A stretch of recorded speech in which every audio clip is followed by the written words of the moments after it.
Welcome back to the Hockey Show, and today we are talking about who should win the Conn Smythe Trophy. We're going to look at each team and see who should win it. Usually I've got, my own thoughts on who should actually win the thing. Usually I'm not always for, the number one guy on the team with the points and stuff, but this year is kind of different. I'm actually more going for the guy with the most points on the team. Usually I'm like, yeah, but this guy does more. This guy's more important to the team. This guy's just the guy in the right place at the right time. But this year, the cream of the crop is what has risen this season, and I do think that most of the leading guys are who should win it. So let's start out with the Florida Panthers. Now, with Matthew Tkachuk, this is the closest one that I don't know who should win it. And on this team, I think there's three guys, but mainly the two, with Matthew Tkachuk and Sergei Bobrovsky that should win this trophy. I don't know if they go on to win the Stanley Cup. Between these two, it's a tight race here. Matthew Tkachuk leads the team, 7 goals with the 3 overtime winners that they've had so far. He's got 3 OTGWGs, as the commentary likes to keep calling it. I think it's kind of stupid, but it does roll off the tongue kind of fun. Say it at home. And those 3 goals, I mean, that's what you need in the playoffs. Those clutch guys. That's what a team like the Maple Leafs miss, and a team like the Kraken miss, where those overtime games, you need a guy to step up and get those goals. And sure, maybe that one in Game 1 against Carolina is more like the right guy at the right place, but he still has to score the goal. Sure, he in Game 2, he was once again kind of the right guy at the right place, but it takes more. You have to be good to get lucky, and lucky to be good, right? And Matthew Tkachuk, sure, he could have been the right guy at the right place when Reinhart passed that puck over, but at the same time, he still needs to score the goal. He could easily have screwed it up, shot it into Ronta in that game. And, yeah, so he scores these goals. He's showing up regardless of anything. Yeah, sure, you could say, it wasn't really his fault they scored the goal, but at the same time, he was the guy to score the goals. Maybe someone else screws it up. So 3 game OTGWGs for him. 7 goals, 18 points, which is 3rd in the NHL and leads the Florida Panthers. He's also got 12 even strength points, which I believe was 1st in the NHL. No, he's 2nd in the NHL behind, I think, McDavid behind those. So he's doing very good on the ice. He's a plus 12, which is 1st in the NHL, which is amazing. I did not think a guy like Matthew Tkachuk would be the number 1 plus-minus guy, but he is. So he's obviously doing something good defensively as well out there. Or he's just not. He's not on. Well, he is on the ice a lot, so that wouldn't make any sense. So he's doing very good out there, being a plus 12, and his on-ice goals for and against is a plus 14. So when he's out there, his team's not getting scored on, and his team is scoring. So Matthew Tkachuk doing everything right as a skater. The only issue is Sergei Bobrovsky is an absolute beast in the net. He leads the league sort of in save percentage. Anderson's is better, but he's only played he's played a lot of less games. Bobrovsky playing more. It gets the 9-3-1 on there. He's doing amazing. And usually goaltenders like him and Jake Ottinger, who are playing well, they are playing well because they catch your eye more because they're being tested more than other teams, right? If your goalie isn't being tested, they don't really get to shine, right? So the numbers get to be okay. But these goaltenders that get to play really well and catch your eyes, usually they're playing a lot harder than the other goaltenders, and their numbers aren't as amazing because they are being challenged more, if you know what I mean. So we're more like, wow, that goaltender's amazing, but he might have a 3 GAA. But that's just because he's saving a lot more grade A chances. But for Bobrovsky, that's not the case. His numbers are actually incredible for how well he's been tested out there. 931 save percentage to 2.32 goals against average. In comparison, Jake Ottinger, who is my pick to also be one of at least the second best goaltender right now that's still alive, has a 2.8 something goals against average. So that's a big difference there, just to show you how well Bobrovsky's playing.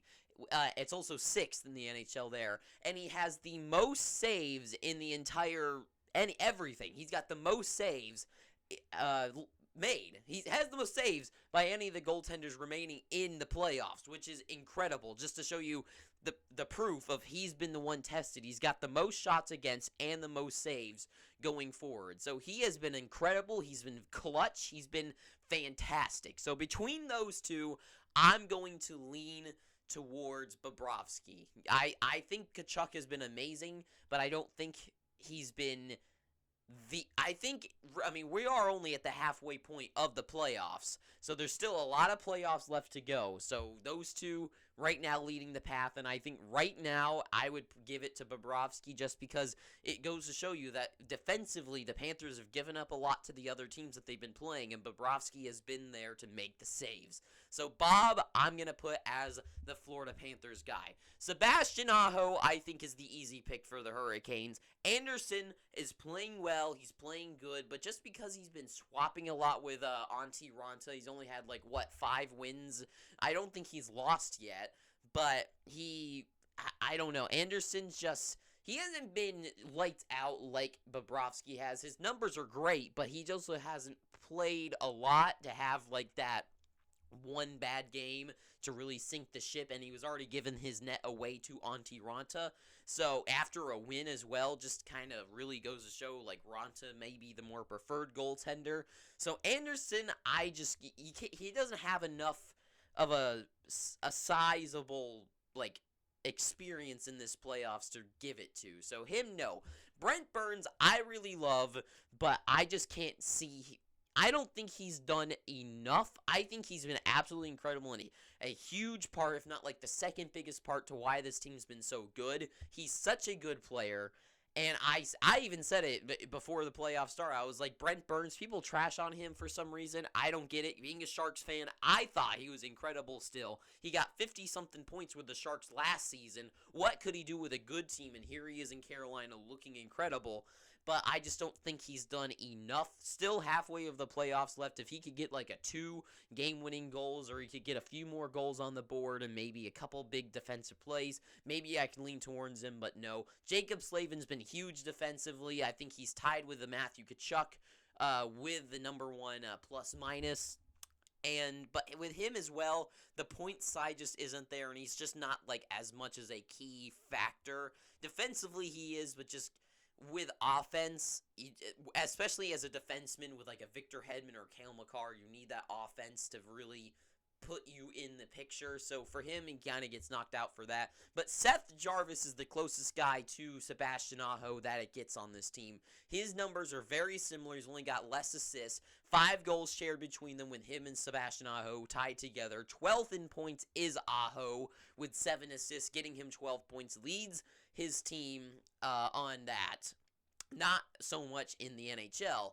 And he's got 3 power play points. He's got 1 power play goal and 1 game-winning goal. I mean, everyone else's numbers just aren't as close to his. And if you want to talk about a defensive guy, it's just Aho's the all-around player. He's great defensively. He's great on offense, but he's not a superstar in those categories.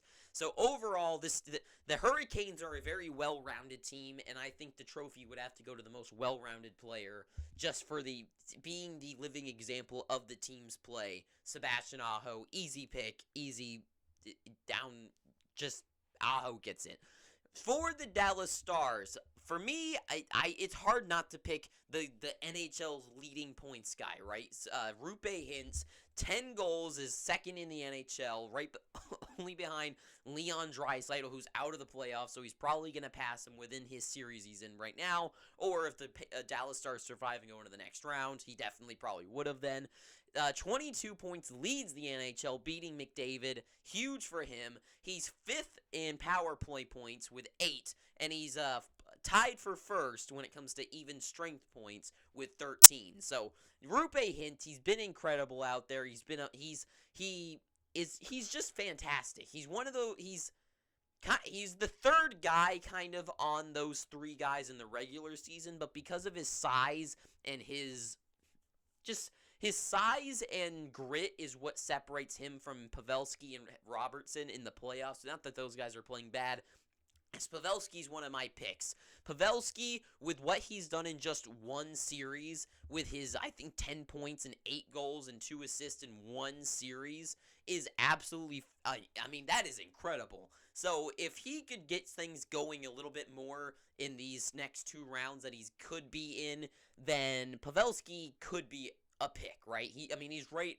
He is amazing. But with his missing that first round really notched him away. But with what he could do in one round, if he could have stayed alive and done that for the Seattle Kraken series, not the Kraken, though, the Minnesota Wild, I could only imagine what his points could be like. So for him, he's kind of hampered by that. Jake Ottinger has been absolutely fantastic, but his numbers just aren't that stellar. Kind of my whole thing with Bobrovsky, it's like he's been challenged a lot. It's not his fault that his numbers are bad. It's just his team gives a lot to the other team, and he has to be the one to bail him out, and he does really good at that, except some things trickle past him. So Ottinger would usually be my pick for this team, but just right now, he especially in this series so far against Vegas, he hasn't wowed me as much, and it's like, what have you done for me lately? So my thoughts on him right now have been sour a little bit in these last 2 games. So Ottinger, I'm kind of leaning away from right now. Miro Heiskanen, just for his 10 points, leading the NHL in time on ice with almost 30 minutes a night. This guy is incredible. If he could just get some more points on the board, 10 points is not bad for a defenseman, but I just wish I could see him on the board a little bit more. And I don't think his 1 goal that he now was awarded should be a goal for him. I think that was an assist. I don't know how it wasn't. It was obviously off of Foxa, so I'm not entirely sure about that goal, but Miro Heiskanen, absolutely a main reason why Dallas is up to this point, but Rupe Hintz, just for his all-around effort, his points production, there's no way it doesn't go to him. And then with the Vegas Golden Knights is an interesting one. 2 guys with the exact same numbers, with 15 games played, 6 goals, 9 assists, 15 points, Jack Eichel and Mark Stone. Now, the reason why everyone would lean towards Eichel, and so do I, is that Jack Eichel and Stone, the difference between their 6 goals, and I know this might sound ridiculous, but Mark Stone's the type of player who will put himself at the right place at the right time, which is not a bad thing, but it is a fair thing, kind of like Alex Ovechkin, where he just stands in his spot and shoots the puck. Now, that's a completely different story, because you gotta be as good as Alex Ovechkin to shoot the puck to know that if you stand there, you're gonna score the goal. But for Mark Stone, he puts himself as the right guy at the right spot, right? That his net front, those goals that he scored, that last one especially, is I think the best example of it, where he stands in front of the net and the other Vegas player passes the puck off of Lindell's skate, and it sets him up for that one-timer, right?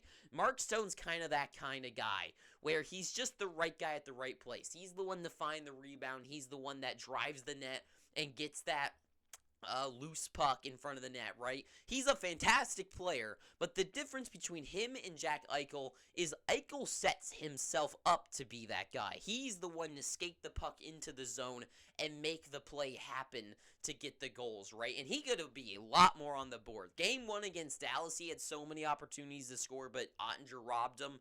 And so his numbers easily could be higher, but he's been kind of somewhat snake-bitten. I think he deserves more than 6 goals for his effort so far, but 6 goals, nothing to be ashamed of between these 2 guys. Both of them, 6 goals, tied for 10th in the NHL, 15 tied for 6th in the NHL. So these guys playing incredible. Stone has more even strength points than Eichel, but Eichel has better power play points. So it's kind of like, which one would you rather have? Would you rather Mark Stone with his takeaways and his actually Jack Eichel has more blocked shots than Mark Stone, which is an interesting thing, not what you would expect between these 2. So for me, just overall, everything considered, Eichel for what he could have produced at this point. Mark Stone, I think this is Mark Stone getting like 100% of his chances. Jack Eichel's being robbed of his opportunities to score and is amazing. His game-winning assist in Game 2, no-look backhand to Jonathan Marchessault. So absolutely, I guess that was the game-saving one, not the OT winner. The game-saving tying assist with Eichel's pass. Absolutely insane. That's the difference between these two guys. Mark Stone produces by standing in front of the net and banging home the rebound. Jack Eichel is producing by making these flashy plays, and he's good at them, he's consistent at them, and they could be more of them. So for me, Jack Eichel, I'm leaning towards. So between these teams, if Florida wins, I'm going Sergei Bobrovsky. If Carolina wins the Cup, Sebastian Aho. Dallas, Rupe Hintz, and Vegas, I'm leaning towards Eichel, and that is all I've got to say. So if you've made it this far, I know this is kind of a different video, not really telling you a whole lot. I know. I don't know what else to talk about. So thank you for watching. If you've gotten to this point and enjoyed it, please, I'm begging you, please subscribe. And until next time, too sweet, have an amazing day, and ta-ta for now.